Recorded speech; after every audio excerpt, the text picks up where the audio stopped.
This is Sean Ruddy coming to you live from Death Manor.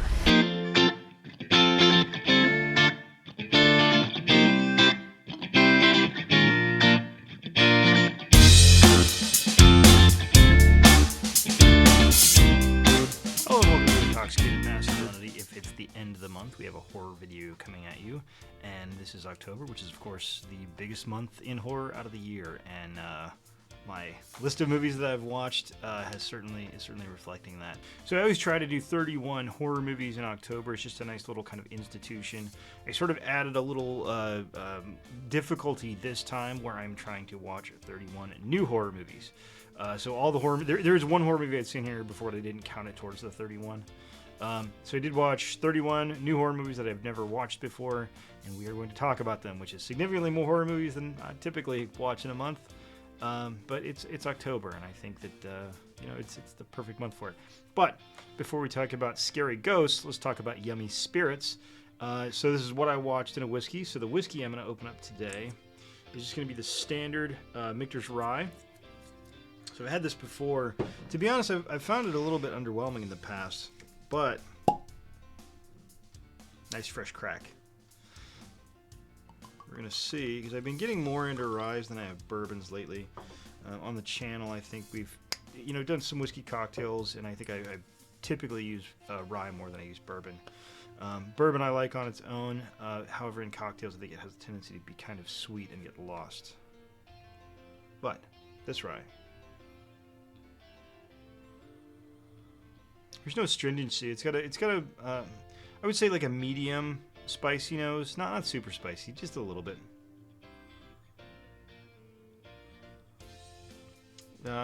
Just your sort of standard, caramel, maybe a little bit of vanilla notes and a little bit of black pepper.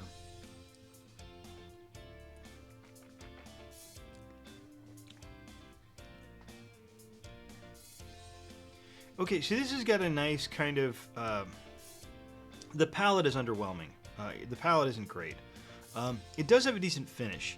It's got this nice black pepper note that just kind of goes around your whole mouth, and it just kind of recedes slowly. I like the finish a lot more than I do the palate. Let me do one more just real quickly.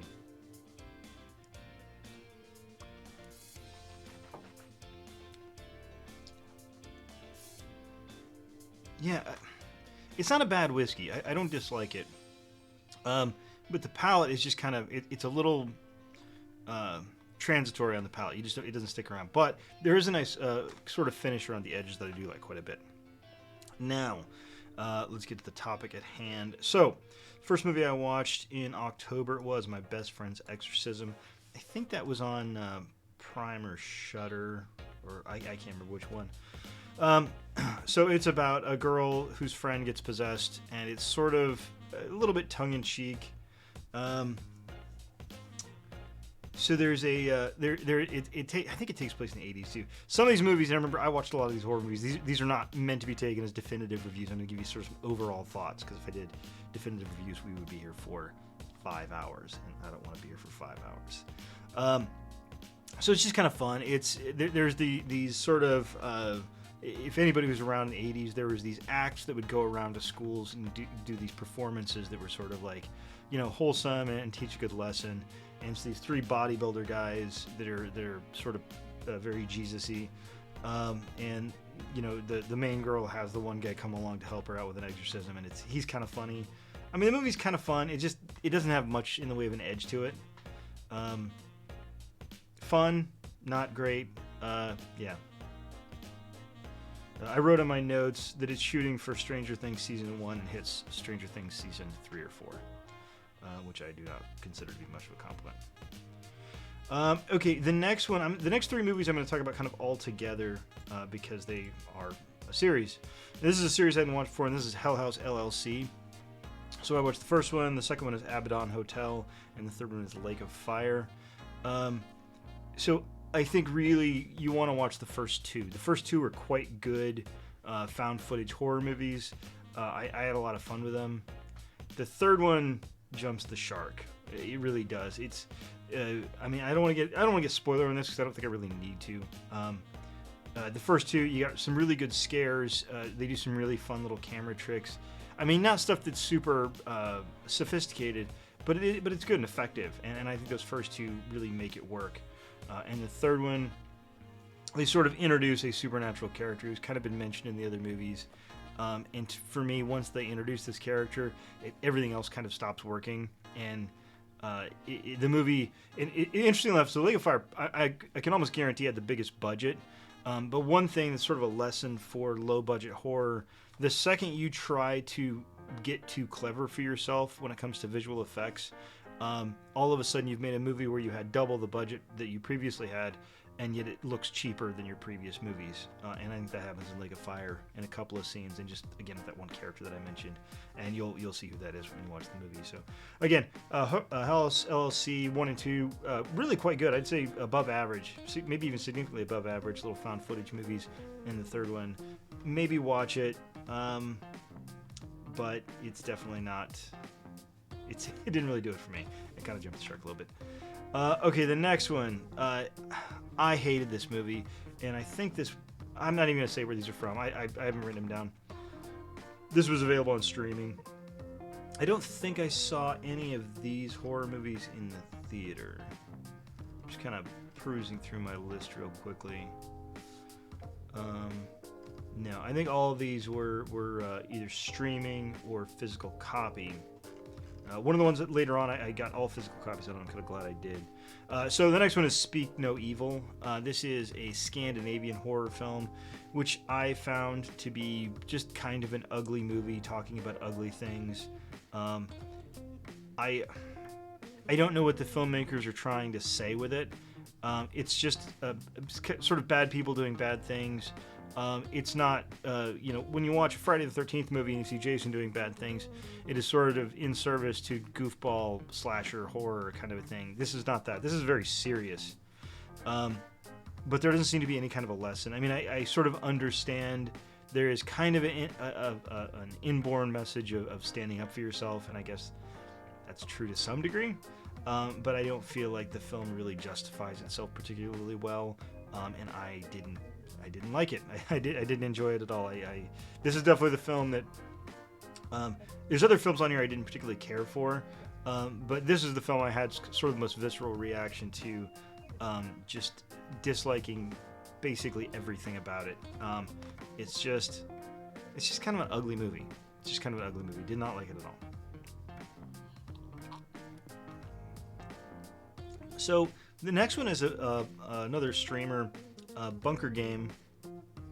So this is a movie about LARPers playing a Nazi. They're basically they're in a bunker, and they're, by the way, I should say it's live action role playing thing, and it's these sort of game masters that you pay money to come in and play this LARP, this live action role play game. And towards the beginning of the film, something happens. I think the power goes out or something. This movie wasn't super memorable. And all the guests have to leave, and they're left with just the people that sort of are running the game. And things happen, and there's people that fight each other. I don't know. I feel like the thing that bugs me, I don't think this was a bad film. I didn't hate it. But sometimes when I see a movie like this, it seems like there is a lot of potential there in that idea. Doing a horror movie about a live action role play, I think there's a ton of space you can go with that, and I just didn't feel like they did much with this. Again, not bad. If you're into live action role play, this might be something you're interested in, or I don't know. If you're into live action role play, maybe you wouldn't like it because it doesn't seem realistic enough or whatever. I'm not sure.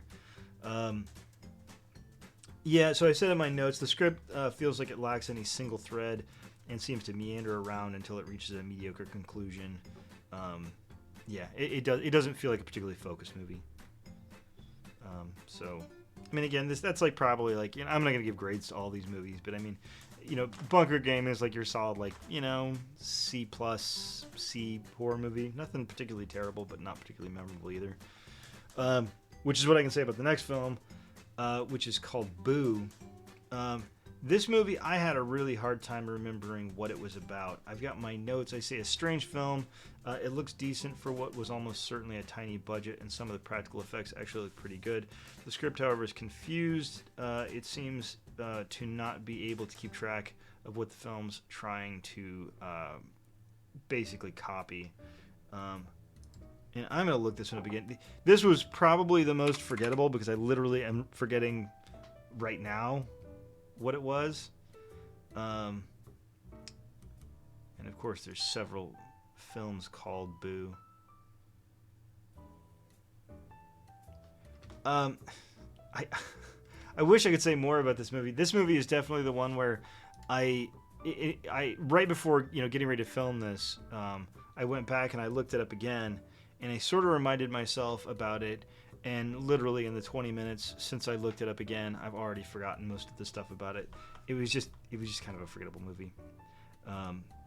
The next one I have a lot stronger feelings on. Unfortunately, they're not positive, and that is Mr. Harrigan's Phone. So I believe this is a Joe Hill story, which is adapted for Netflix.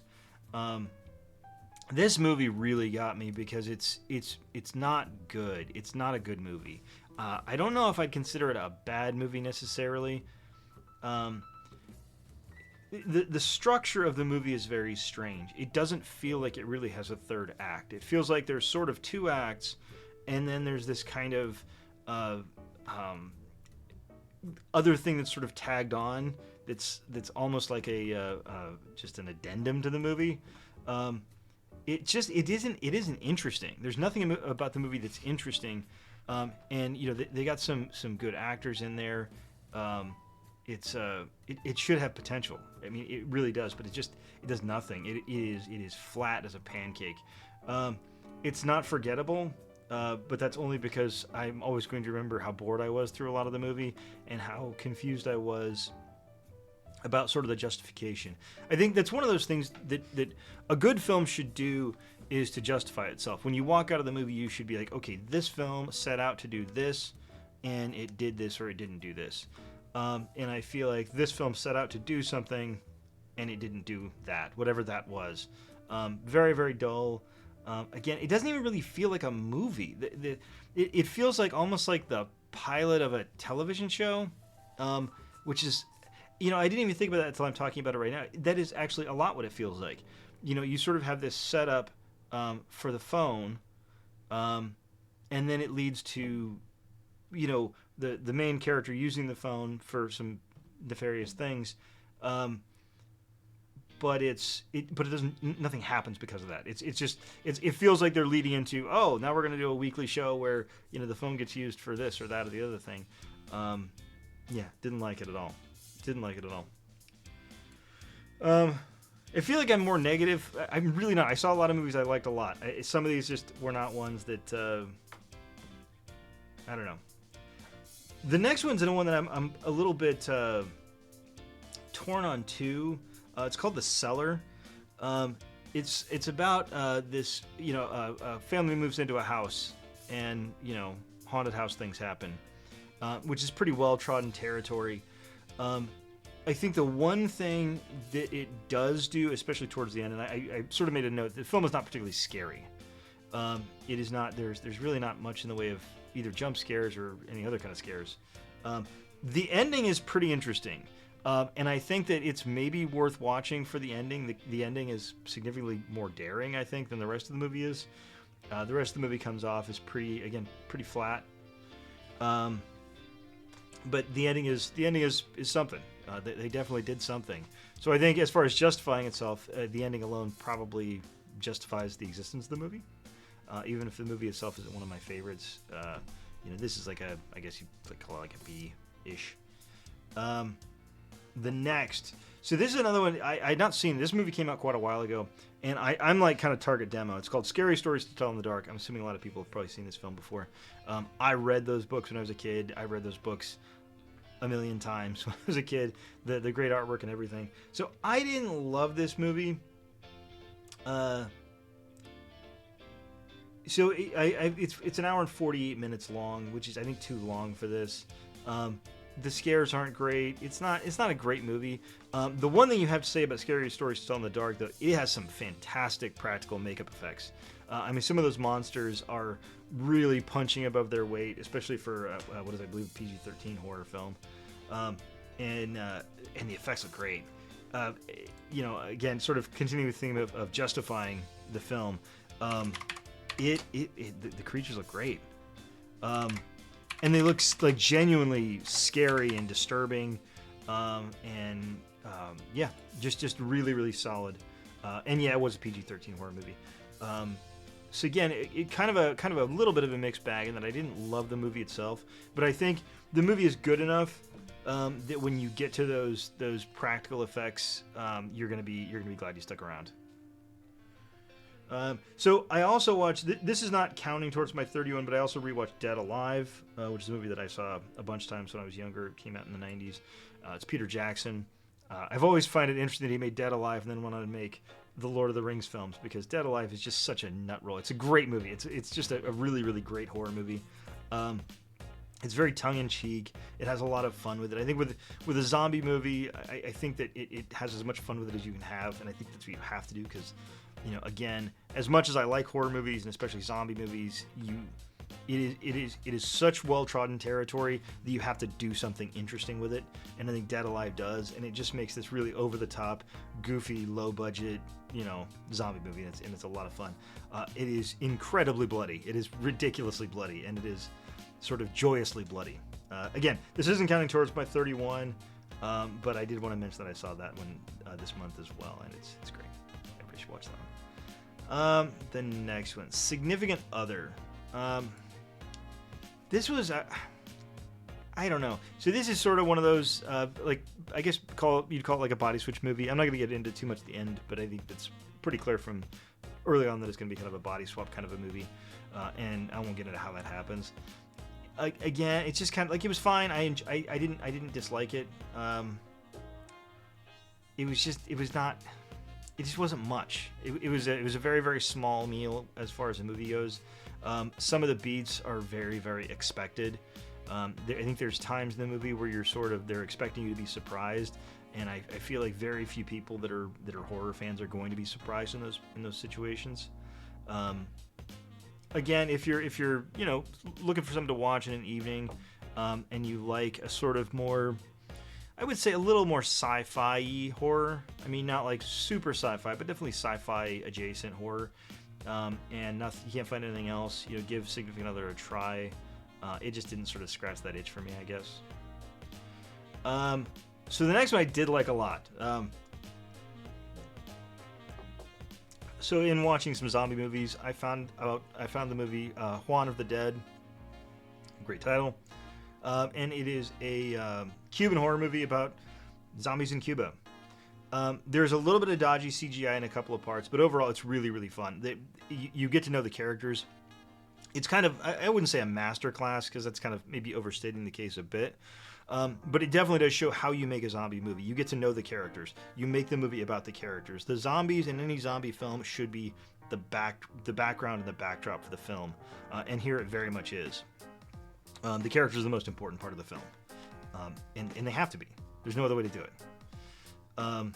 A lot of fun. I don't want to talk too much about it because I want you to see it. I mean, it's not like there's anything particularly spoilery about it. It's a zombie flick on an island. There's, people fighting zombies. It's really good.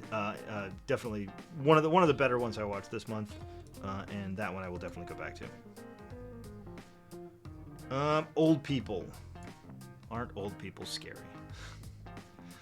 So it's sort of, I don't know whether you would call this a zombie movie exactly. I saw the trailer, and I thought the trailer looked more interesting than the movie ended up being. I didn't think the movie was bad, but it sort of didn't kind of live up to that hype. It kind of dragged in the middle a little bit. I think it's shot pretty well. Again, the thing that's the worst horror movies to talk about, I think, and I'm finding that to be very true on this list, is really bad horror movies and really great horror movies are a lot of fun to talk about. But horror movies where you watch them and they just kind of do, check the boxes and move on. And this doesn't totally check the boxes. It's a little bit original. I shouldn't, treat it like that. But those sort of middling horror movies, you just kind of walk out of and you're just kind of like, that was a thing, and I watched it, and now I'm done watching it. And that's a little bit how I felt about Old People. It's above it. I would probably say it's, the premise is interesting. Old people all of a sudden taking revenge, and I think that's an interesting concept, and they carry it out reasonably successfully. I think. I don't think there's anything particularly, gratuitously bad about it or anything. It just didn't kind of scratch that itch for me as far as what it sort of purported to be. And the trailer's really good. I think the trailer kind of set me up to be more excited for it than I ended up being when I watched the film.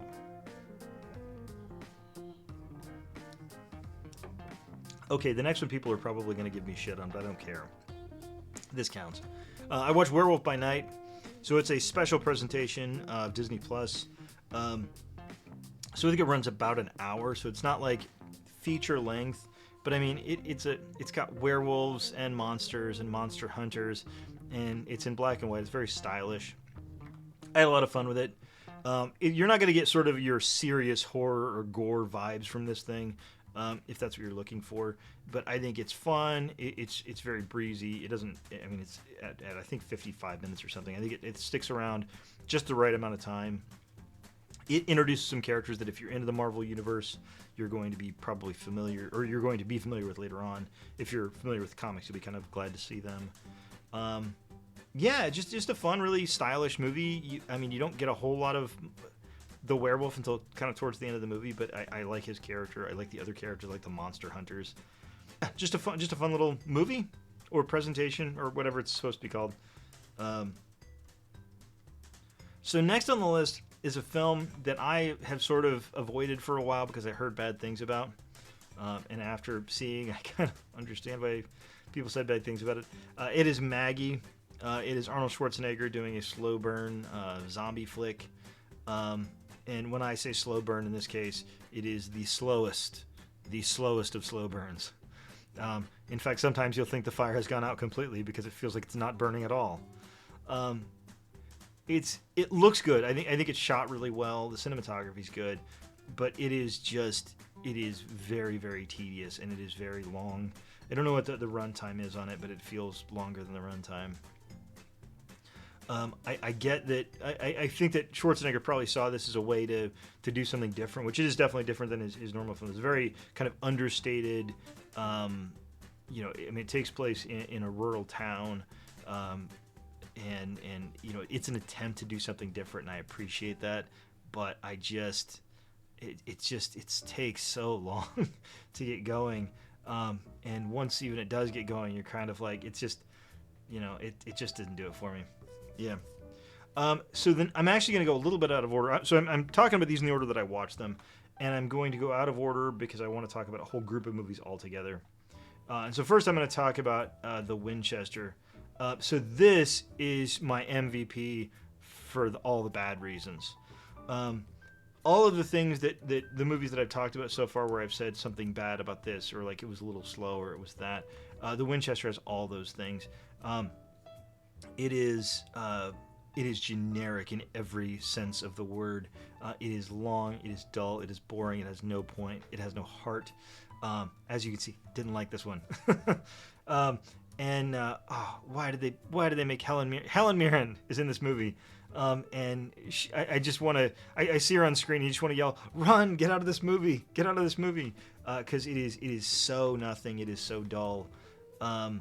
And it honestly kind of made me mad with, because the Winchester House is a real thing. The story behind it is not particularly real, but real adjacent, I guess. But it is an interesting house, and I think you could do something really interesting with that. And they did not do anything interesting with that. It's kind of a dull ghost story, and the ghosts aren't even really interesting. I really, really didn't like that movie, and I kind of came out of it feeling like. It's like we talked earlier, justifying itself. This movie did not justify itself in any way, shape, or form. There was no reason for this movie to exist, because you walk out of it and it's just like, so it was a ghost and he was a whatever. It's a really, really bad movie. Really, really hated it. But enough about the movies I hate. So the next one on the list is The Return to the House on Haunted Hill. So the original House on Haunted Hill with Jeffrey Rush and Famke Janssen and a whole bunch of Ali Larter and a whole bunch of other people. Chris Kattan. I really like that movie. It is very much sort of its time. and I think that it's very that sort of like I think like late '90s stylish kind of a thing. So if you're a younger person and you're not familiar or like that kind of horror, you might not like it. And I knew they had made a sequel later on, but I had never gotten back to this. So the sequel is clearly much lower budget.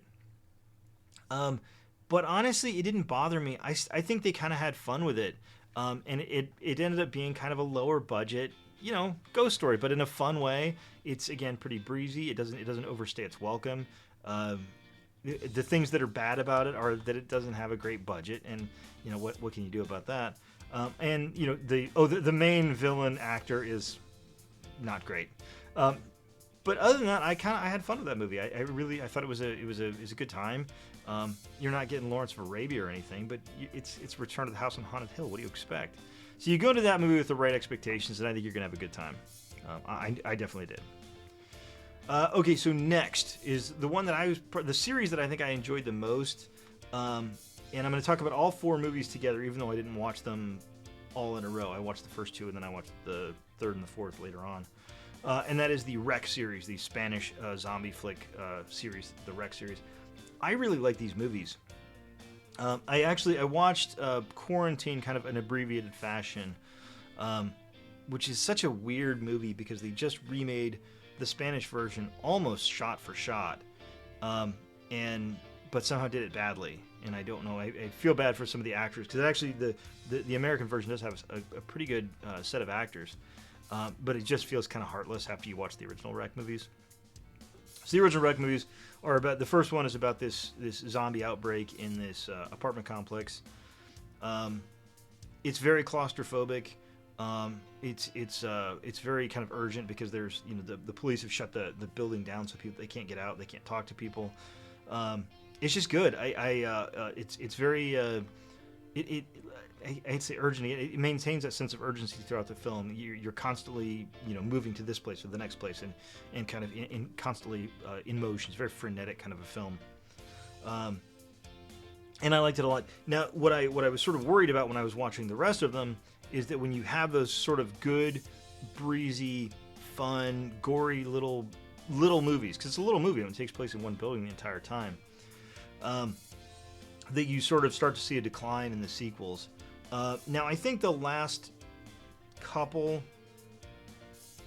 I don't even want to say that. I think the last one is maybe not quite as good as the first 3, but I still enjoyed it a lot. So the second movie, they basically go back into the same apartment building, and it's just kind of that same thing again, but you have it from 2 different perspectives. And it's just good. It maintains that claustrophobia. It's got some really good jump scares, but the jump scares I don't think are overdone, which I think can be a problem for a lot of films.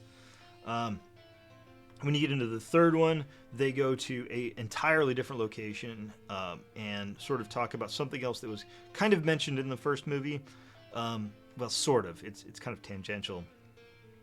But you get a bigger setting. So 3 goes from this apartment building to this sort of large kind of hotel. And I think it serves it well. I think they had the budget to support it, and it doesn't look cheap. It looks like it looks like a real horror movie.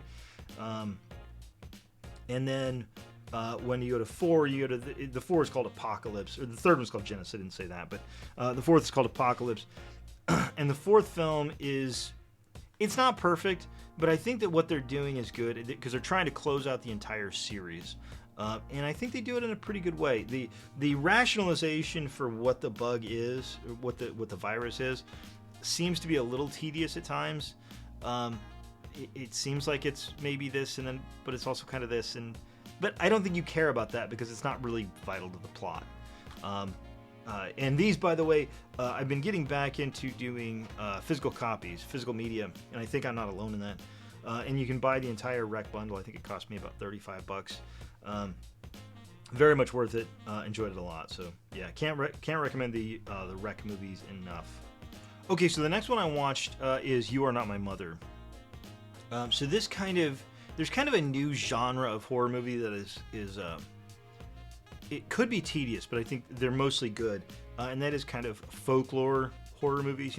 Horror movies that are kind of more not what I call elevated horror exactly. Again, we've talked about what that even means. But like the Witch or the Vavitch, if you prefer, and things like that. And this is about a kid whose mother drives her to school and then disappears. And then, I think it's a day or two later, the mother comes back and is very different. And it's sort of around like, who is this person, and what is this person? It's overall talking a lot about mental health and how to deal with mental health and having a relative with mental health issues. But it also pulls off being a good horror movie at the same time. I've always said that one of the challenging things about doing this quote-unquote elevated horror is that you have to make sure you make a good horror movie first. And once you've done that, then you can sort of make your messages and things like that. And I think You Are Not My Mother does that pretty well. And it keeps the tension up. I think the actor who plays the kid and the one who plays the mother are both really good. Yeah, good movie. Would recommend. Speaking of movies I would recommend, except not recommend. So I knew we were going to have to get into this, and Halloween Ends. If you're a horror fan, you've probably already seen this. There's some people that seem to like it. If you like this movie, I'm not taking that away from you. More power to you.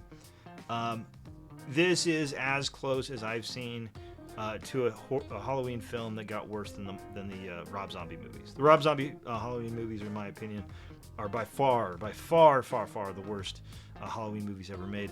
This is the first Halloween movie I watched, and I was like, it's given maybe Rob Zombie's Halloween 1 run for its money. Not Halloween 2, because that was just, I don't even know if that's a movie. I mean, it's sort of spoilery, but I feel like most people have watched it by now. So if you're worried about spoilers, there's gonna be a little spoiler stuff here. I mean, you essentially have a movie where it is supposed to be the finale of Michael Myers, and he barely gets to be in his own movie. And it seems like what this film was almost trying to be is sort of a backdoor pilot to a new series of Halloween movies with a different antagonist, which I don't particularly like that. I mean, it's something you can do, and it's been done in horror movies before. I think probably most notably the end of Friday the 13th Part 5, where they're sort of pushing the idea that maybe Tommy Jarvis will become the killer. And this does that, but then they just kill off the person who's going to be the thing, and then they have this fight at the end between Laurie Strode and Michael. The script is just a mess. I feel like this film has no idea of what it's supposed to be, because if it is supposed to be this new person taking on the character of Michael Myers, then be that. But it seems like, I don't know if it was the studio or somebody else said, no, we have to have a final fight scene between Laurie and Michael Myers, which I don't necessarily need to see that, because again, if this movie had just been that, where it was just, okay, we're bringing in this new person and he's going to be the new Michael Myers, and committed to it, I'm not sure I like that movie, but at least you've done something.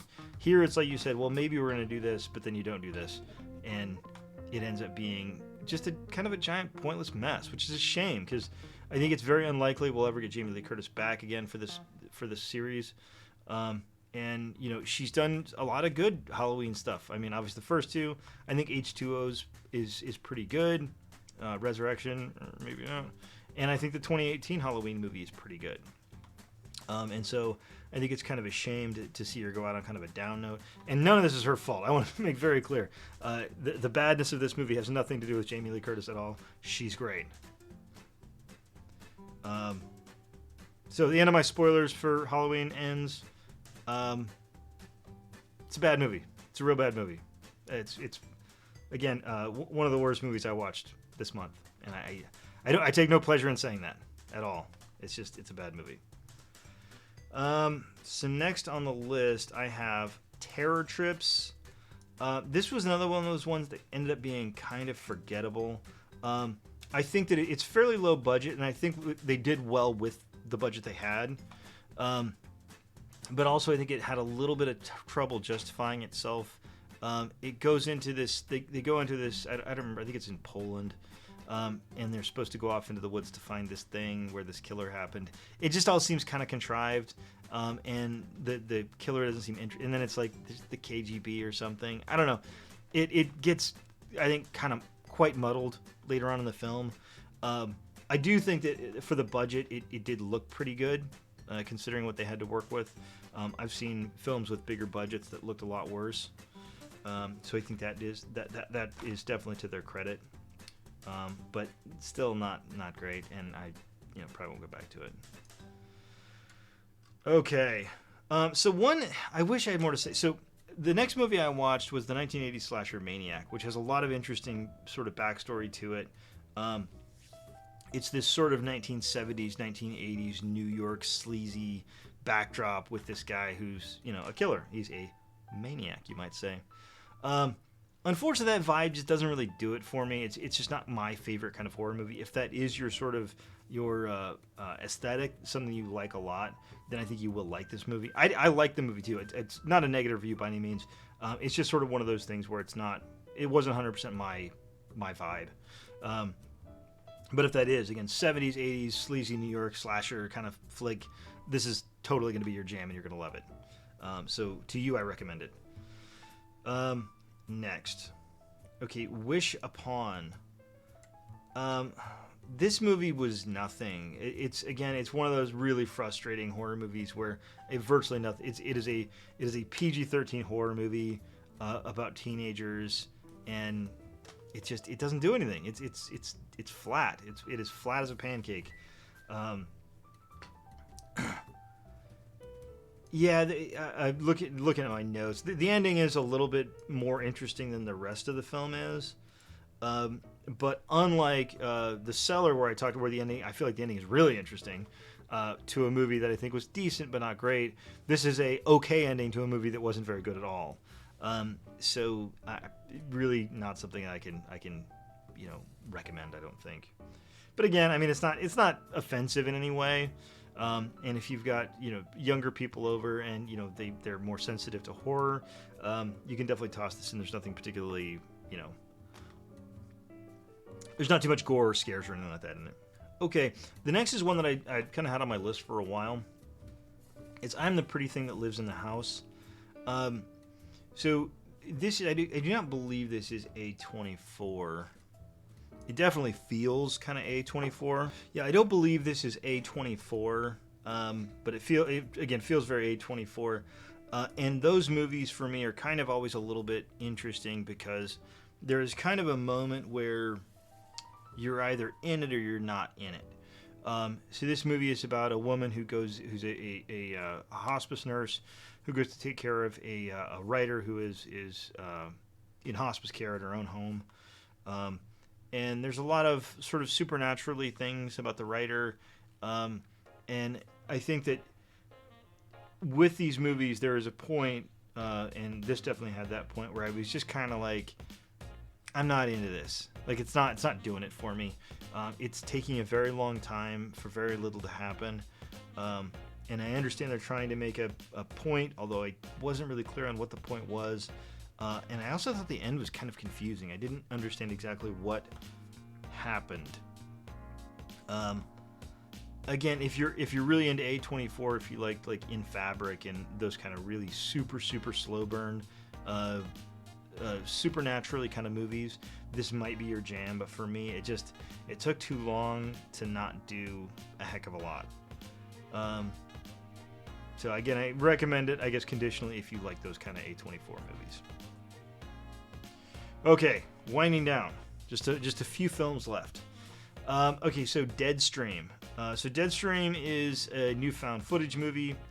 I thought I was a little bit skeptical of this one because it is kind of something that people have been doing a lot lately.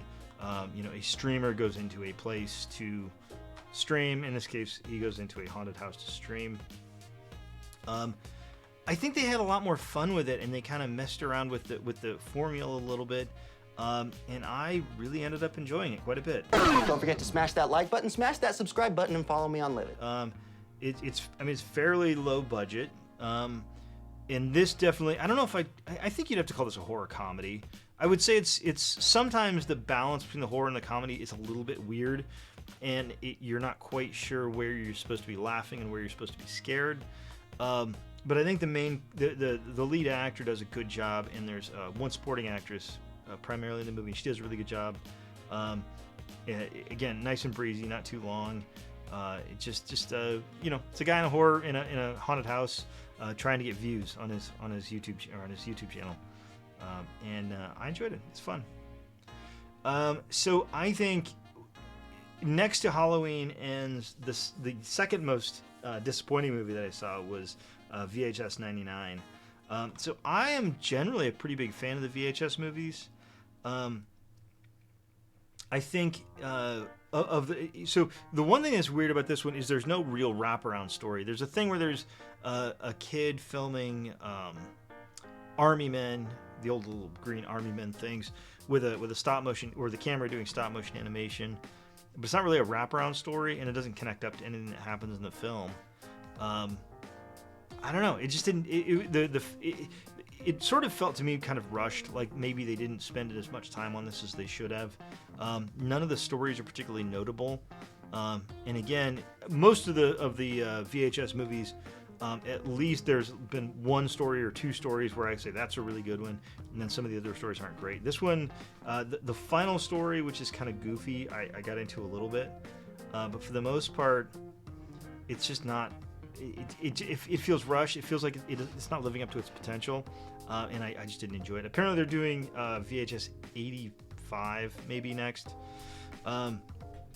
Normally, I'm excited for when those come out, but after this one, we'll have to see. Yeah, really disappointing. Not as bad, I think.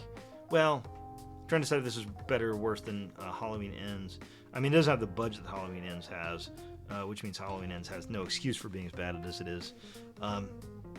But I don't know. I can't recommend either movie, so I'll say they're both just not good. Okay, and the next set is, and this is the last two movies that I watched, and that is The Houses October Built and The Houses October Built 2. I liked both. They're both creative, interesting found footage horror movies, and found footage is not always my favorite brand of horror. I think the first is pretty good.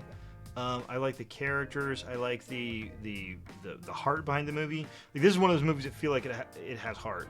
Like, you feel like the people that were making this movie really are big horror fans, and they're putting all their effort into it, and I think it shows. The one thing that I think both movies kind of fall off on, and I hate to say, they're not very scary. They're really not very scary at all. And I think that's a shame, but I still kind of enjoyed watching them. And, I mean, you don't have to be, on the edge of your seat for every horror movie, so I think it's forgivable.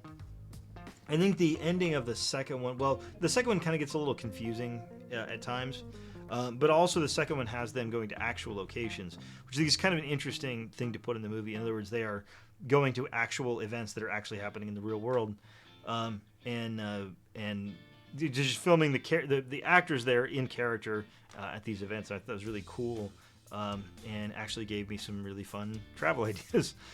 So if nothing else, the Houses that October Built 2 will give you good travel ideas. I think I had a hard time not thinking back to Hellhouse LLC when I was watching The Houses October Built. Now, they're not really similar as far as the plot goes, but I mean, they're about haunted houses, people that make haunted houses or people that go to haunted houses. I would definitely think that Hell House LLC is definitely a leg up on those. At least the first two are, anyway. But Houses October Built, if you're looking for a found footage horror movie to watch, you could do a hell of a lot worse than this. So while they're not that scary, I did enjoy them. Just know that the second one, again, in parts, gets a little bit confusing. So that is 31 movies for October. I will not be doing 31 movies next month. I will be calming back down a little bit. But I think that October is a fun month. It's a lot of great horror stuff coming out. And I feel like I didn't talk super positively about a lot of these movies. I mean, except for VHS 99 and Halloween Kills and the WInchester 2. The WInchester is one of those things. It's so inconsequential. It's barely considered a movie. So I can't even say I hated that movie. That movie's kind of nothing. But yeah, VHS 99 and Halloween Kills I didn't like very much. But I mean, the Rex series was really good, really kind of and surprising, that it managed to keep the quality up for 4 movies, which is not easy to do. Hellhouse LLC got 2 good movies and a 3rd movie, which I think could use some work, but was still enjoyable. Houses October, yeah, just a lot of good stuff. I think there's a lot of good stuff I watched, and I'm looking to watch more good stuff next month. Just not 31 good stuff next month. So that being said, I want to thank everybody for watching. Please like, share, and subscribe.